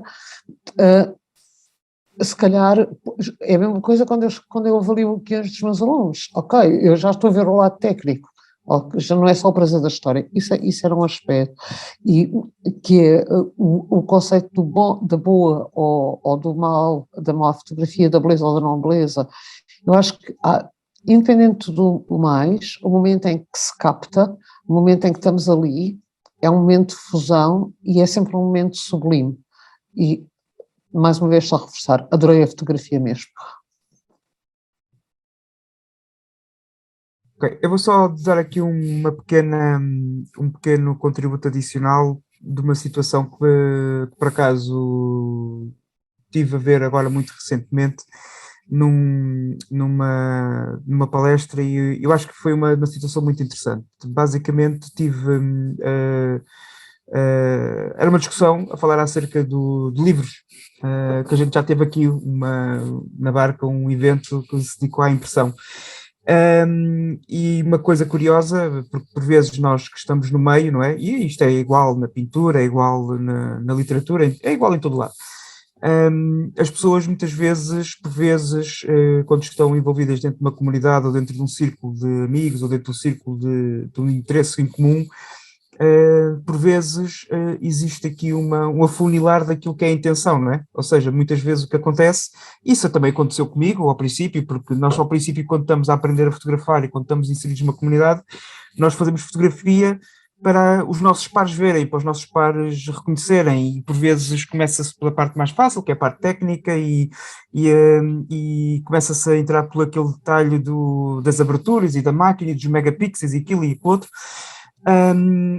E o nosso público-alvo acaba por ser quase, por vezes, sem querer, pessoas que também gostam desta arte, gostam de fazer fotografia, ou que são fotógrafos, não é? E por vezes perdemos aquilo que é, ou seja, por vezes esquecemos que existe um outro público-alvo todo, não é? Que é o público-alvo de quem não faz fotografia, de quem não é fotógrafo, para quem as regras são uma coisa perfeitamente que não existe. O que é a regra dos terços, o que é a regra das cores opostas, o que é a regra dos pares e dos ímpares. Epá, são coisas perfeitamente muito centralizadas naquilo que é técnica, naquilo que é digamos assim, o nosso mundo. E por acaso, nessa discussão que eu estive a ver, foi basicamente a questão quando um fotógrafo, uma das coisas que um fotógrafo, e noutras áreas também é a mesma coisa, aquilo que é o objetivo final acaba por ser um objetivo primário, seria eventualmente ter um livro, fazer um livro, um livro publicado por ele próprio, um livro publicado por uma editora. E a pergunta que se faz sempre nesta altura é: e para quem é que se vai fazer esse livro? Se vai fazer, por exemplo, se for de fotografia, para outros fotógrafos verem, ou se vai-se fazer um livro para outras pessoas verem. E aqui há uma grande diferença entre fazer o livro para o meio em que nos estamos inseridos e fazer um livro para o público em geral. E para o público em geral existe uma coisa que passa muito mais e que tem muito mais interesse do que apenas a fotografia, que é a tal narrativa, a história por trás da fotografia, porque se nós vendermos uma história, vamos abranger um público-alvo muito maior do que quando estamos a vender um livro só de fotografia. Por muito bom que o livro de fotografia seja, por muito tecnicamente bom que seja, se o livro for apenas só caras bonitas e não tiver uma narrativa, não tiver uma história por trás, vamos estar a vender basicamente um livro de fotografias bonitas, não vamos estar a vender um livro com uma história por trás. E eu acho que essa fotografia que aqui foi partilhada, e agradeço, e epá, os meus sentimentos à família também, mais uma vez, porque é um momento muito complicado e eu reconheço, mas ao mesmo tempo é também um relembrar, não é, porque é que nós fazemos fotografia. Eu costumo dizer, e uma das coisas que eu costumo dizer às pessoas com que eu falo na área de fotografia ou de outras destas comunidades há dois tipos de fotografias que nós fazemos. Um, para mostrar aquilo que somos capazes, e as outras, que são aquelas que realmente são importantes. É um facto. Agora, fazia mais uma pequena ronda a perguntar se alguém quer fazer mais alguma intervenção. O João, sim. Ok, João, então força. Mas com o microfone... João, vou só pedir para abrir o microfone. Penso que estará desligado, se não me engano. Ok. Então, muito obrigado, pá. Em primeiro lugar, boa noite, pá. Muito obrigado por me terem aberto a porta. Apareci aqui de paraquedas e já vi uma série de caras que já não vi há muito tempo, portanto, com um certo gosto e prazer. Agora, relativamente a esta questão que estamos a falar hoje, muito bem, isto é uma coisa que abriu aqui um pano para mangas e abrimos aqui a torneira, não é? Que é uma coisa gira, que é sempre impecável. Em primeiro lugar, eu concordo imenso com o Ricardo, porque o Ricardo de repente começou a falar no fotógrafo, ok? Tanto no fotógrafo como autor. E quando eu digo fotógrafo, eu falo no autor, na pessoa que faz a obra, ok? Todos os fotógrafos, todas as fotografias não têm que ser uma obra de arte, e não são, claramente, não é? Mas a atitude tem que ser um bocado isso, porque a fotografia existe para um fim, certo? Então não faz sentido. Seja o fim para nós, que é o que eu acredito, eu fotografo basicamente para mim, eu sou, portanto, eu acredito muito, portanto, naquela coisa da estética do Baumgarten, portanto, do século XVIII, enfim, portanto, a experiência estética, portanto, que nós temos lá a assumir uma experiência estética que pode ser ou estar, ou fazer, ou participar, enfim, portanto, tudo isso. Muito mais importante do que o resultado final é a experiência em si, certo? E acho que isso, pelo menos para mim, é o que me leva a ir fotografar, é fazer o que é que seja, não é? Portanto, não é provavelmente o objetivo final, mas é o fazer, é uma coisa que eu faço, portanto, é o meu tempo, portanto, é a minha, enfim, falta uma expressão, mas enfim, mas percebem tanto o que eu quero dizer. Agora, o que é que nós fazemos com isso? Certo? O que é que nós fazemos com isso? Depois, ou mostramos, ou não mostramos, não há mal nenhum se nós não mostrarmos, não é? Como diz o Mário, portanto, fazemos as coisas só porque sim, e ficam lá, não é? Portanto, desapareceram, estão lá, desapareceram, foram feitas, mas desapareceram. Mas se nós mostramos, depois, o que é que nós queremos mostrar? Queremos mostrar aquilo que sentimos, o sentimento que sentimos quando estamos perante determinada cena, ou não? Ou queremos mostrar aquilo que fazemos no computador, no Photoshop? Não tem mal nenhum, nada disso é errado. Eu não estou a dizer que há certos ou errados, estou só a pôr aqui questões, não é? Ou então, pura e simplesmente, temos só transmitir qualquer coisa. Portanto, transmitir, fazer passar qualquer coisa. E aquilo que o Ricardo diz, portanto, na fotografia da filha dela, é exatamente o passar um sentimento. Portanto, é uma coisa que é pessoal. Nós não sentimos isso. Se não tivéssemos ouvido a história, era uma fotografia banalíssima, enfim, tanto o que seria. Mas dentro de uma certa narrativa, e portanto enquadrada numa certa coisa, é uma coisa que tudo aquilo faz um sentido. Portanto, aí é uma fotografia que faz sentido. Portanto, é uma fotografia bem conseguida, quanto a mim. E entramos agora numa outra questão, que é a tal questão da boa fotografia e da má fotografia. Eu acho que nós, portanto, quem faz fotografia, andamos aqui há pouco tempo, não é? A fotografia é uma coisa que tem relativamente recente, não é? Portanto, ainda temos uma série de problemas que já deviam estar resolvidos, mas ainda não estão, infelizmente, porque ainda continuamos a discutir muito se a fotografia é boa, se é má, se tem regras, se não tem regras, se há certo, se é errado, se é branco, se é preto. Faz sentido ou não? Pergunto. Nós estamos cada vez mais a pensar, e não estou a falar aqui do caso, daquilo que aconteceu hoje, mas se nós vermos o panorama geral, portanto, do que se passa na fotografia no mundo, nós vemos o quê? Vemos pessoas que vão a um sítio tirar um selo, para um carimbo. Pumba, foi ao sítio A, está aqui o carimbo. Tal, mostra ali, está aqui. Olha, comprei o filtro B. Pau, está aqui. Vejam. E depois falam fotografias tecnicamente perfeitas. Agora, dizendo à Wanda o que é boa ou má fotografia, eu estou farto de ver fotografias tecnicamente perfeitas, mas que são aborrecidas e não dizem nada. Eu vejo fotografias da Islândia, eu já vi aquela fotografia 525 vezes, não quero ver mais. Chega. Não é? Ou seja, não há criatividade. E a criatividade volta ao princípio, que é no momento, naquilo que nós fazemos, quando o fazemos. Ok? Era só esta pequena parte. Okay. Isso, caso, pegando nas narrativas, acho que não sei se era o Buñuel ou outro, sei que havia uma teoria que só há 5 ou 6 histórias no mundo, que há muitas formas de as contar. Claro. E muitas combinações.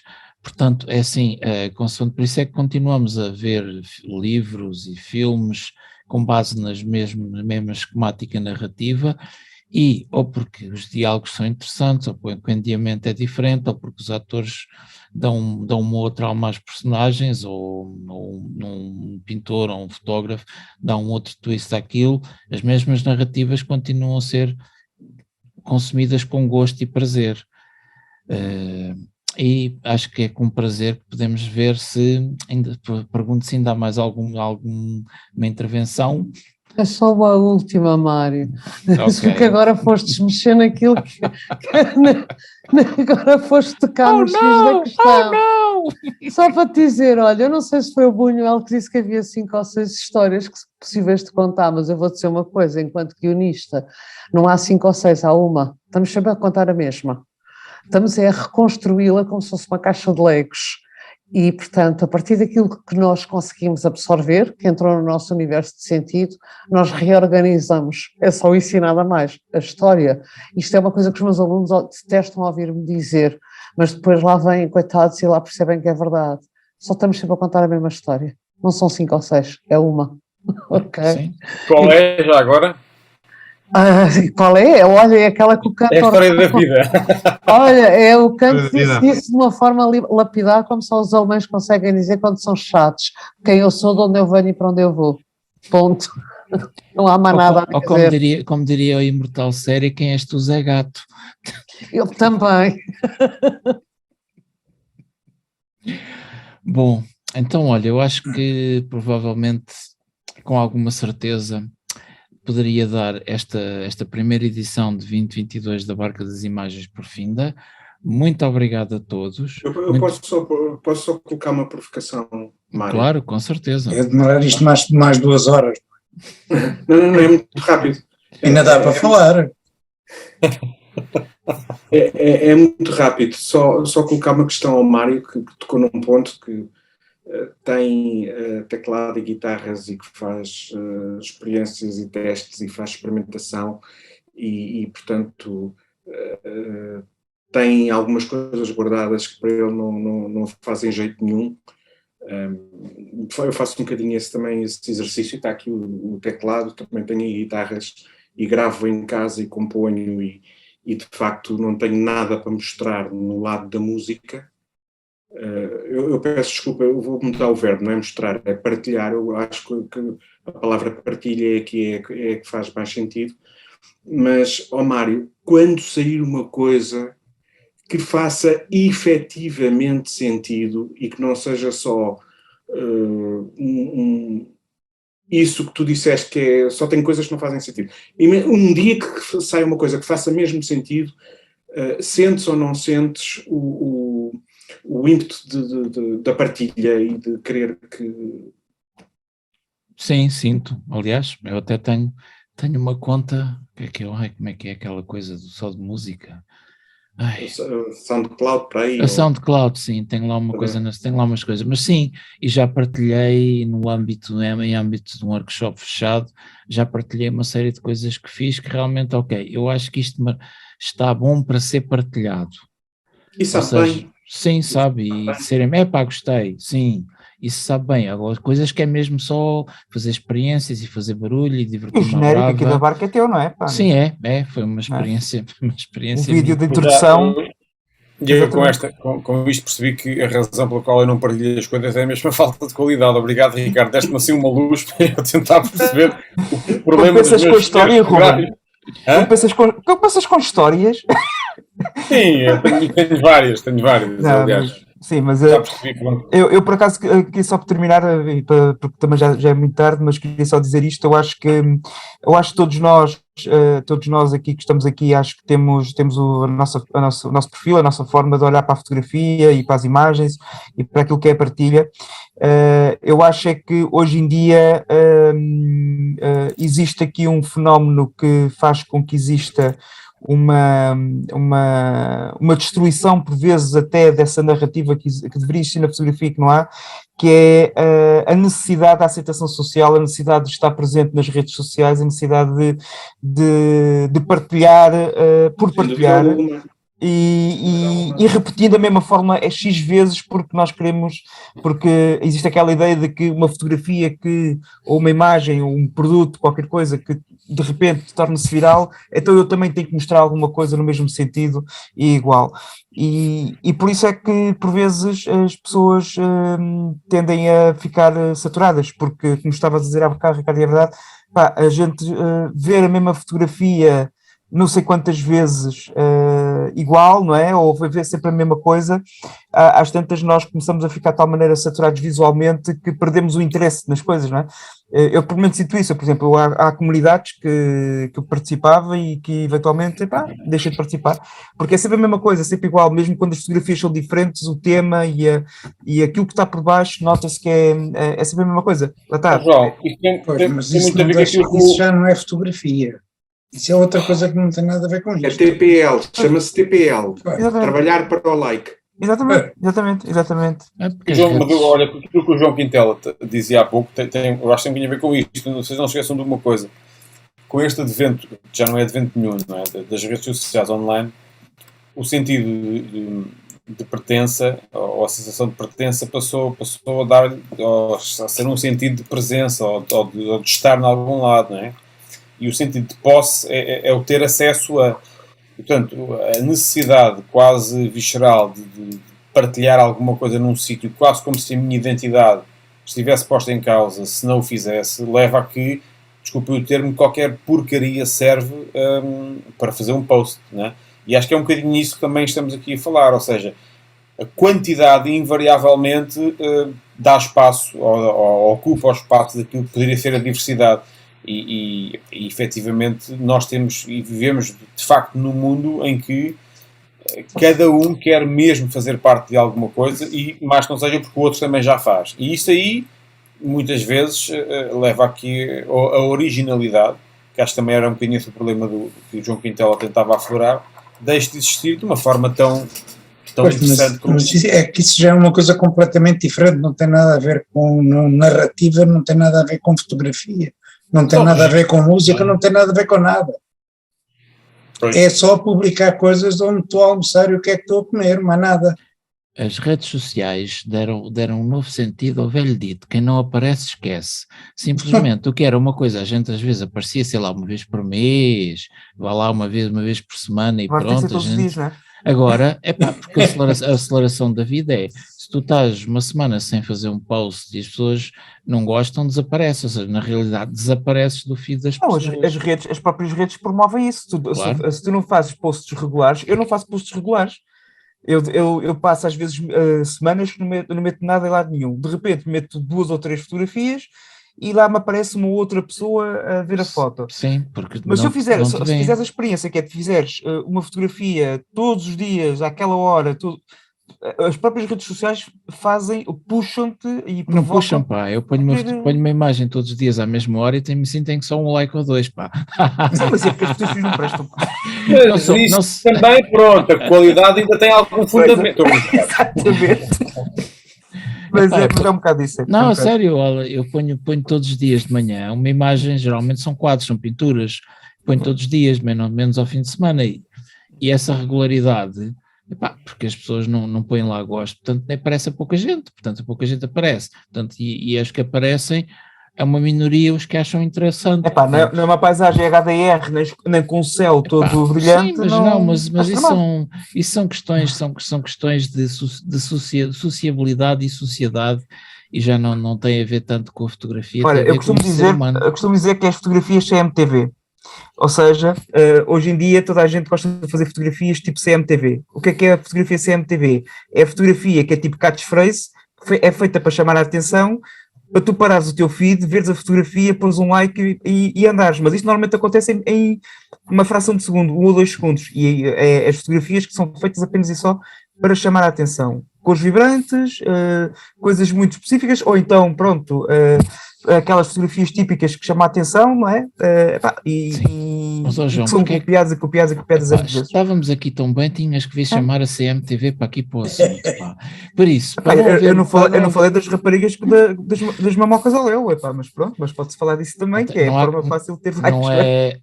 Não que haja nenhum mal nisso, mas pronto, olha, agora sim vamos ter que fechar, porque, digamos, já estamos quase a chegar à headline aqui de 2 horas e isso já é um bocadinho. Por isso, obrigado a todos. Obrigadíssimo e a todos. Para o mês que vem teremos um convidado. Um convidado, ou convidada. Sim, convidado, ou ele, ela, sem género, não binário. Disclaimer aí baixo já. Já vai outra discussão. Sim, mas não será agora. Pronto, pode ser outra coisa, mas então, mais uma vez, boa noite a todos. Obrigado. Obrigado. Boa noite a todos. Fiquem bem.